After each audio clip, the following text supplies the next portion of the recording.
Bom dia, saúdo a todos com a graça e a paz da parte do Senhor Jesus. Leiamos os versos 13 até o 23 do capítulo 9 do Evangelho de João, pois assim nos diz a palavra de Deus.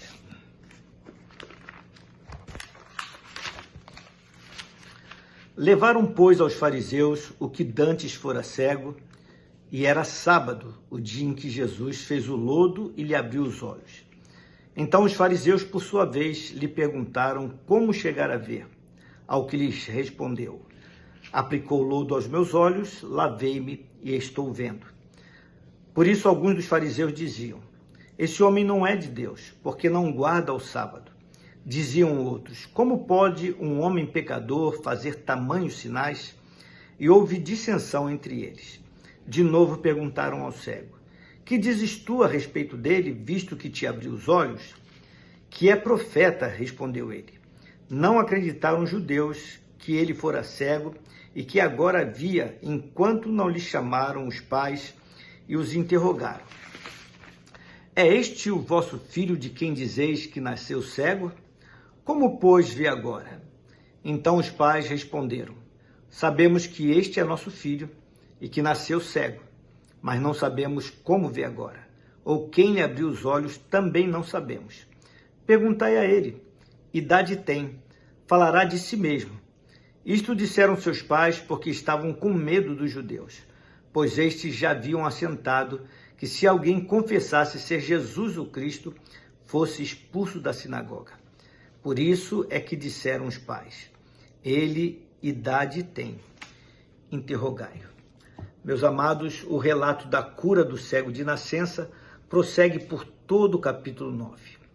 Muito provavelmente, maravilhados com o fato de o homem ter passado a enxergar, os vizinhos, juntamente com os demais que o conheciam por mendigar junto ao templo, levaram aquele que antes havia sido cego à presença dos fariseus. Todavia, ao invés de alegrarem-se por conta do que havia acontecido ao homem, os fariseus focaram no fato de que a cura havia sido realizada em dia de sábado. Mais uma vez, aqueles religiosos legalistas demonstraram ignorância quanto ao fato de que Deus jamais havia ordenado que um ato de misericórdia e de bondade não fosse realizado por ser dia de sábado. Atos desta natureza não violam o sábado. Aliás, aqueles religiosos certamente também realizavam atos assim, mas quando era o Senhor Jesus quem os realizava, eles o acusavam de transgredir a lei de Moisés.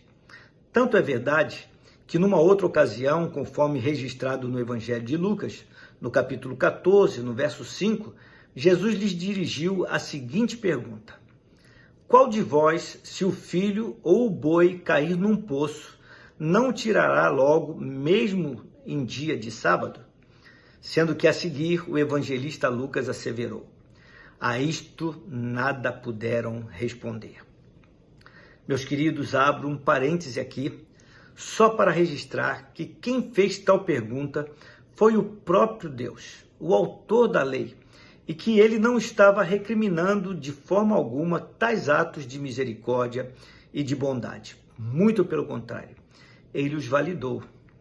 No final das contas, segundo registra o verso 16 do texto que lemos inicialmente, a opinião entre os próprios fariseus dividiu-se, porque uns afirmavam, referindo-se a Jesus: este homem não é de Deus, pois não guarda o sábado. Outros, porém, afirmavam: como pode um homem pecador fazer tamanhos sinais? Referindo-se não apenas a este sinal, mas também a outros que Jesus já havia realizado e que era do conhecimento deles. Diante da celeuma que se criou, perguntaram ao homem que fora curado: que dizes tu a respeito dele? O homem então respondeu: é profeta. Aqueles fariseus foram desafiados a examinar o caso para decidir se o milagre era de fato um milagre verdadeiro. Se aquele homem havia sido objeto de uma cura tão especial. Mas, mesmo após terem ouvido o testemunho do homem, não creram que ele havia falado a verdade. não por falta de evidências, mas porque negavam-se a aceitar que Jesus realizara um ato tão maravilhoso. Na verdade, eles já haviam recebido orientação da parte do Sinédrio, que era a de expulsar da sinagoga qualquer judeu que confessasse ser Jesus o Cristo. E isto incluía eles próprios. Ao chamarem os pais do que antes era cego, os fariseus buscavam tão somente ocasião para cumprir o ato disciplinar, caso os pais admitissem que o filho havia sido curado por Jesus. Por isto, chamaram os pais e os submeteram a interrogatório, pressionando-os a responderem. É este o vosso filho, de quem dizeis que nasceu cego? Como, pois, vê agora? Se aqueles pais afirmassem ter sido Jesus o que havia curado, seriam punidos com respeito a frequentar a sinagoga. E isto serviria então de exemplo de intimidação para as demais pessoas à volta. O casal confirmou que aquele que antes havia sido cego era de fato filho deles, mas que não sabiam como ou quem o havia curado. Por isto disseram: perguntai a ele, idade tem, falará de si mesmo. E aqui neste pedaço da história narrada pelo evangelista João, nós temos os seguintes agentes. Preste bem atenção. Jesus Cristo, usando de misericórdia e compaixão para com um homem cego de nascença, os discípulos, preocupados em descobrir quem era o culpado pela cegueira do homem, os vizinhos e conhecidos, confusos sobre o que deveriam pensar a respeito da cura que fora realizada, os fariseus, dando maior valor à religião de Deus do que ao Deus da religião, os pais do que fora cego, se omitindo por conveniência, sem ao menos esboçar algum tipo de gratidão a Deus, e o homem que passou a ver. Então eu pergunto, com qual dos agentes você se identifica neste momento da sua vida? Pense nisto e responda diante de Deus. Vamos orar? Senhor amado, que história tremenda, que feito maravilhoso, que sinal. O Senhor demonstrou que é a luz do mundo ao curar aquele homem cego. Todavia, nós percebemos a cegueira espiritual das pessoas à volta, da maior parte dos agentes dessa história.